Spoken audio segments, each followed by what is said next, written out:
Hi, this episode has to do with suicide, suicidal thoughts, and suicidal feelings. If you are not in a place where this is something you want to hear, not ready to hear, if you're having suicidal feelings and thoughts, I have the number for Suicide Prevention Hotline in the show notes. I suggest you stop this now and give them a call. The reason for this topic is the many, many emails I receive from people who are battling tremendously with suicidal thoughts. It's very difficult to give advice on this, and when people are in it, advice really doesn't seem to help. And with the huge stigma about this topic, nobody's really talking about it. So I figured the best way to address the emails that I'm getting is, even though I wasn't really ready to, was to share my experiences with this topic. The stigma, the judgment, the ridicule, the shame, the fear, the humiliation with admitting that you've had these thoughts and how powerful they are and how weak you feel, and it's just really hard for people to put out there. And I know there are a lot more people who suffer in silence with it, and I was one of them till this episode anyway. So again, if you're not ready and this is something you do not want to hear or are not in a good space, just stop this now. We will see you on the next one. So here it is, and hope it helps. Thanks.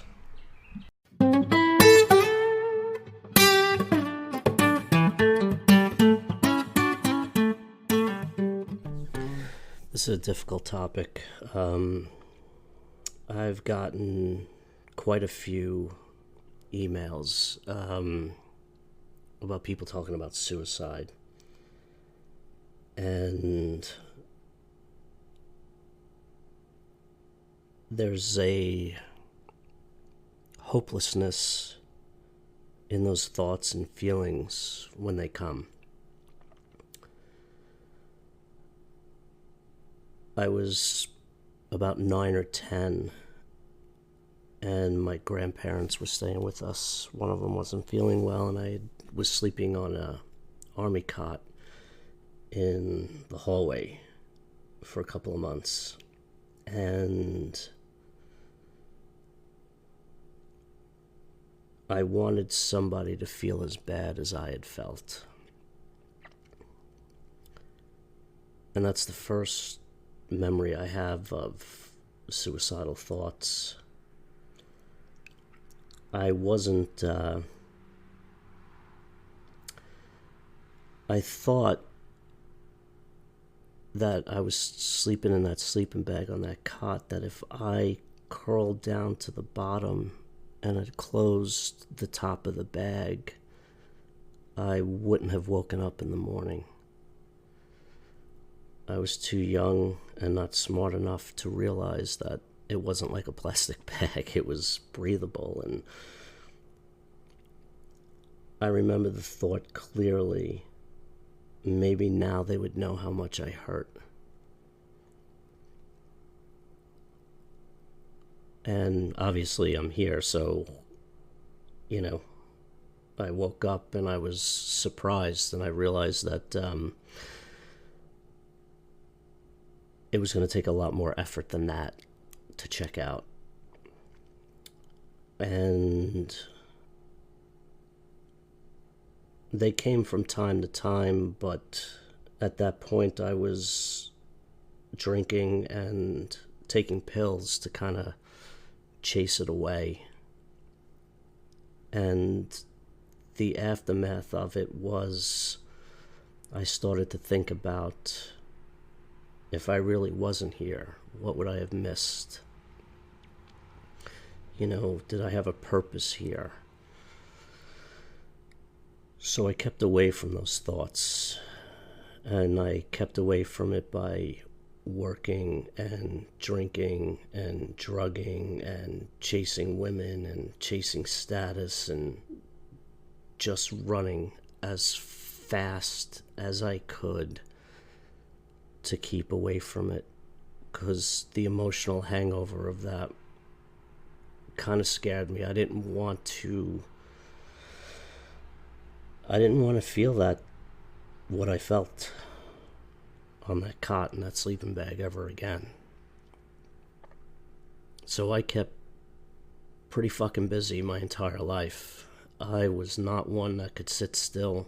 I always had to keep my mind occupied with projects or thoughts or figuring stuff out. I always liked to figure stuff out. Like, I kept my brain digging. It just kept digging, How does this work? How does that work? Let me start this project. I'll spend 6 months on this or 3 days on that. There was just always something that kept me away from those thoughts and feelings. They were extremely powerful, extremely strong, and I could not think or talk myself out of it. And I spent a good portion of my life that way. The first time I ended up in AA, I kind of immersed myself in it. So that was my project. My project was staying sober. I never really went into any feelings. I just kind of mechanically managed sobriety for quite a long time. And I got used to being sober. I got used to not mood altering. I found other ways to keep from the thoughts and the feelings of being empty, because I knew they were in there, and I knew they crept up even if it wasn't consciously at the time. Work became my drug of choice. I worked really hard at whatever I did. I created a business, and that kept me busy 16 hours a day, 6 days a week. I really didn't do much else. It was just focus on building and creating, and I just thought I was driven, but I was avoiding very strong and powerful and often non-negotiable feelings. And I did not think, subconsciously I guess, that I was going to be stronger than those thoughts and those feelings. And if I slowed down, I would succumb to them and check out. And I obviously didn't want to do that, because I did stay sober, I did stay busy, and I stayed moving towards a better life. And, it worked. It worked for a long time. I did not go there for decades. And then there was a period where I had lost my business, I lost my life savings, I lost my house, my wife, and my kids half the time.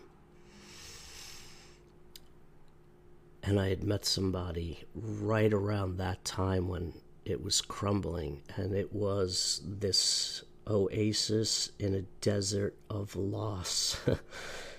And we did real good together, and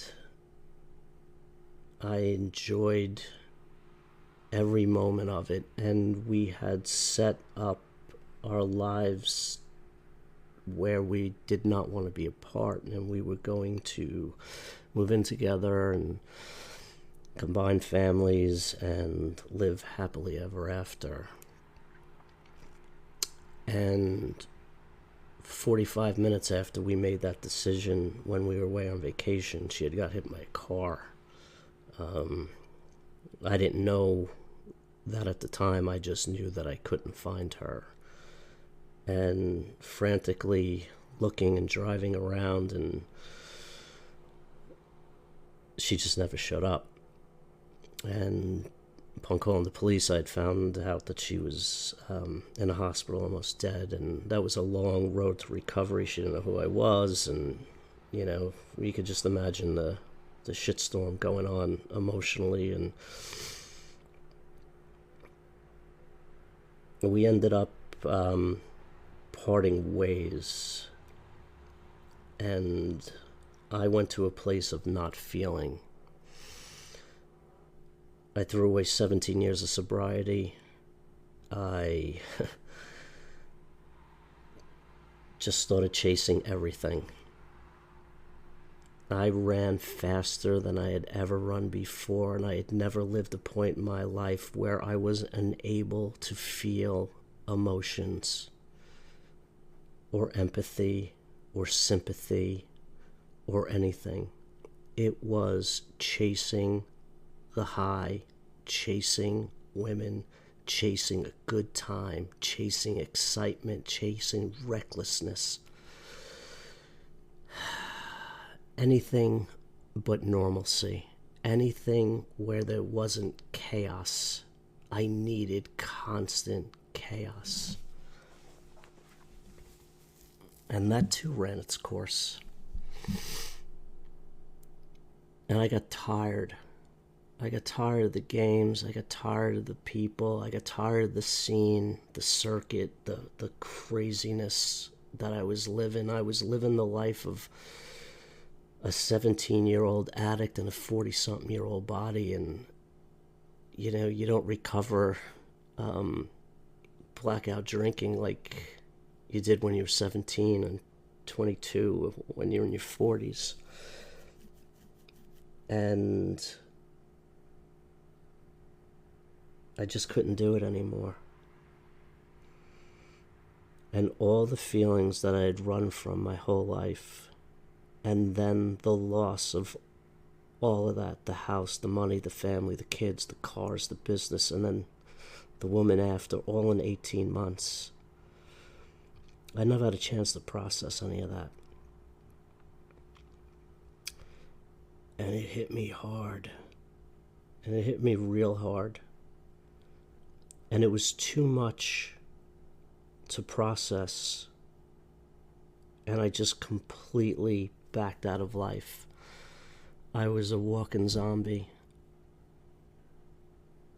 Just couldn't understand what was going on inside of me. If I was smarter, I would have intellectually stopped and said, tremendous amount of loss, less than a year and a half, plus the unresolved trauma from childhood. Maybe this is normal to be feeling this way, but I just beat the shit out of myself. I was a misery. I couldn't get off the couch. I wanted nothing to do with anybody or anything. I had lost all my motivation.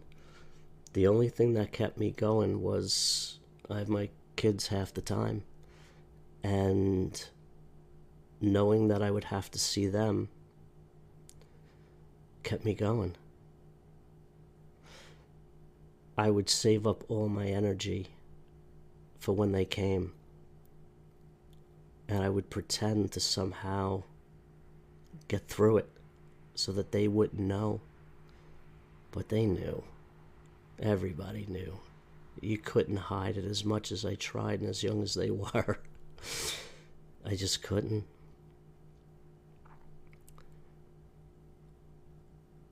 And then it got worse. I was completely paralyzed. I couldn't move. I couldn't function. 2.5 hours sitting there debating about how to get up and get a glass of water, because that just felt more than I could possibly handle.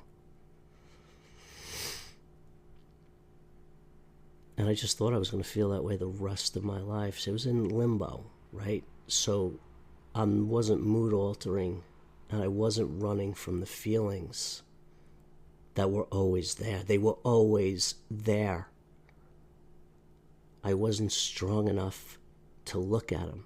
I wasn't smart enough to face it. I wasn't a lot of things. But one thing I was always was frightened. You would have never known it if you knew me. just always lived in fear, but I masked it by putting on a happy smile and pretending I was something that I wasn't. And I know I went a long way to get to the point here. The point is, with all the emails that I've been getting from people, I did not want to tell this story.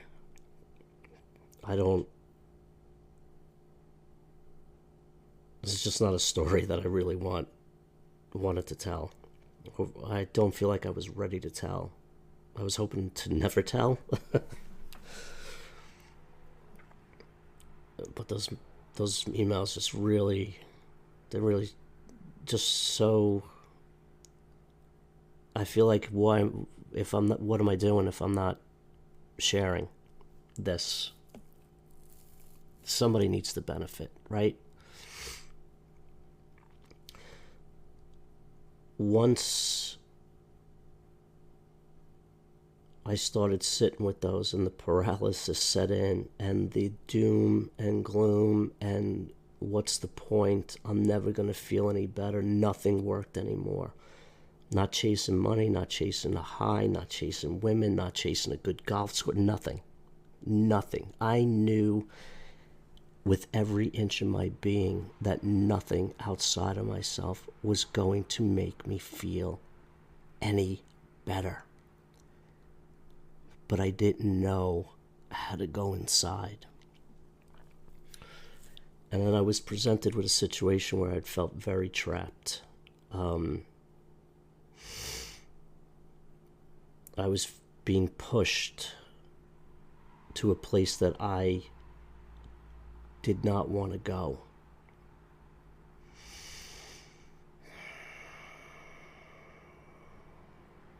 I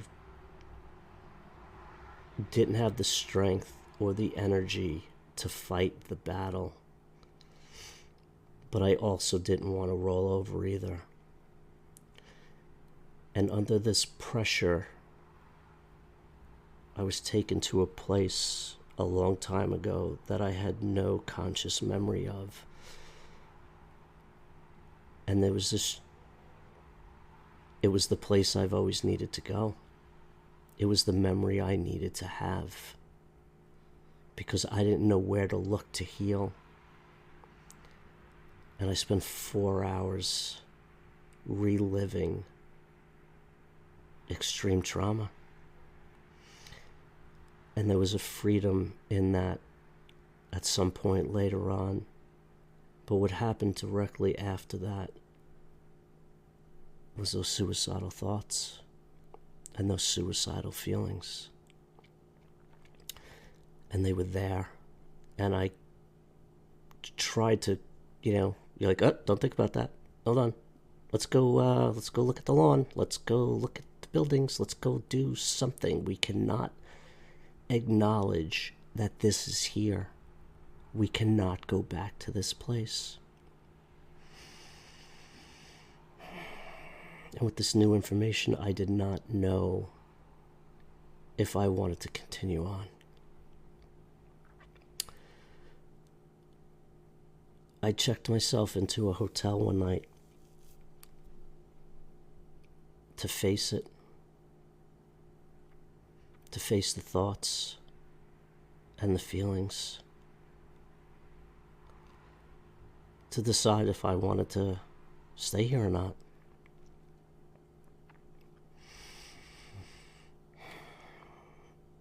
I had to think it through.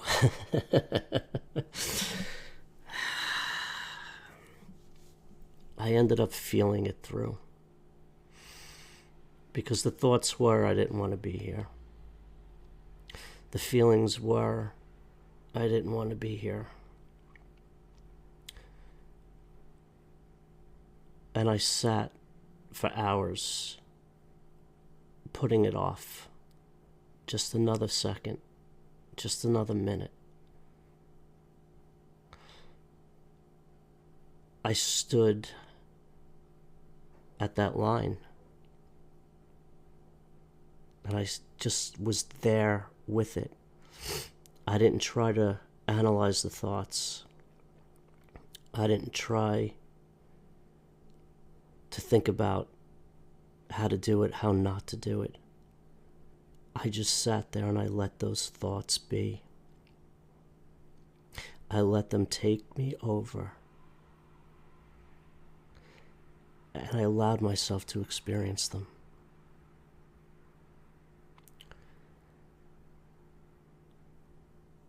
It was so painful and so difficult, and the seconds felt like days. Just one more minute, and that felt like days and weeks. And how am I handling this? I am absorbing all of the pain and suffering I went through. And I allowed it to come up. And I allowed myself to feel it. And I just kept feeling it. I didn't attach to it. I didn't think myself down this hole. I just let it be. And after a few hours, it subsided. It wasn't as strong. It wasn't as intense. I was emotionally raw and completely exhausted and weak and vulnerable and exposed. But I was alive. And over time, handing in that room key in the morning and getting back to life and slowly processing that evening. What ended up happening was there was a strength that was built. I didn't give in to it. I didn't push it away. I didn't distract. I just sat and let it beat the shit out of me for hours. I, in a sense, became the helpless victim that I had always felt. And I allowed myself to feel the things that scared me the most.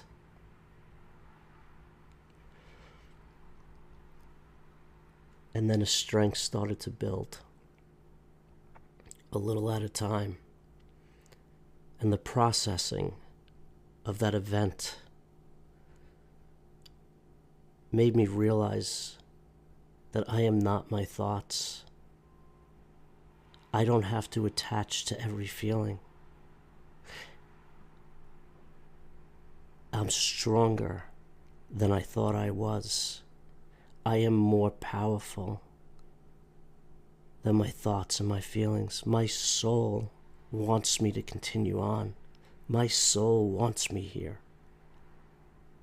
It didn't give a shit what I thought or what I felt. I let it kick my ass. I stood up. I brushed myself off. And I walked with that open wound until it slowly closed and turned into a scar and faded. It's still there, but I don't fear it like I once did. I'm not afraid of it coming up. I don't sit in panic and terror waiting for it to come back. If it comes back, I'll just beat it again. And I couldn't have known that unless I just beat it the first time. Those thoughts and those feelings are like fucking bullies in the schoolyard. If you don't stand there toe to toe, the torment will last so much longer. The fear will always be there. You stand up to a bully, he may kick the shit out of you. But you get a couple of good shots and he's going to think twice before he comes back at you. And that's what it felt like for me. It kicked my ass. But I'm not afraid of it anymore.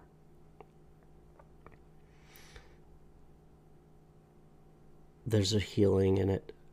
There's a healing in going into those feelings. I am not suggesting anybody else go the path that I went to. I'm just simply saying you are not your thoughts and your feelings, and there is something amazing below them. And I don't get to go there as often as I'd like. But that place shows up every once in a while. When it does, a big-ass smile comes on my face. And I can tell you this, since that event, those smiles show up more than they ever did before. The real ones, not that bullshit fake stuff that you do to cover up the pain.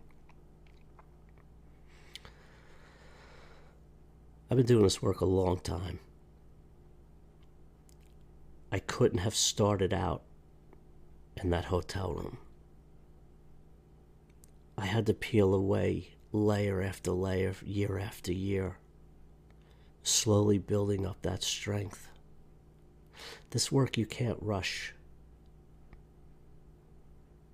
It's going to happen in its time as long as you keep moving in that direction. Slowly. Push yourself just a little bit out of your comfort zone and start building strength with uncomfortability.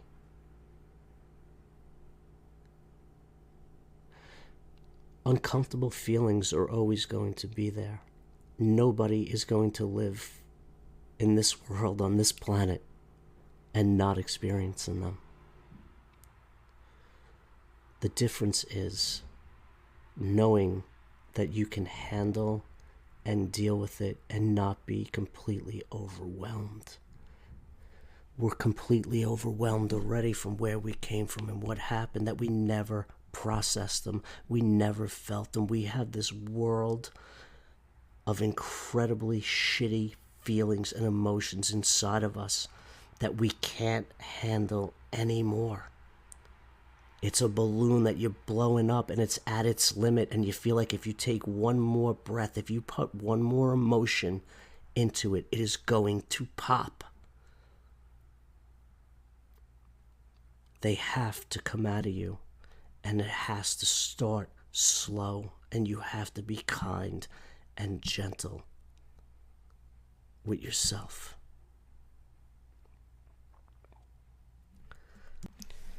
Learn how not to fear your body, how not to fear your thoughts, and how not to fear your emotions. They are not all of you. They are a part of you, and they do not run your soul.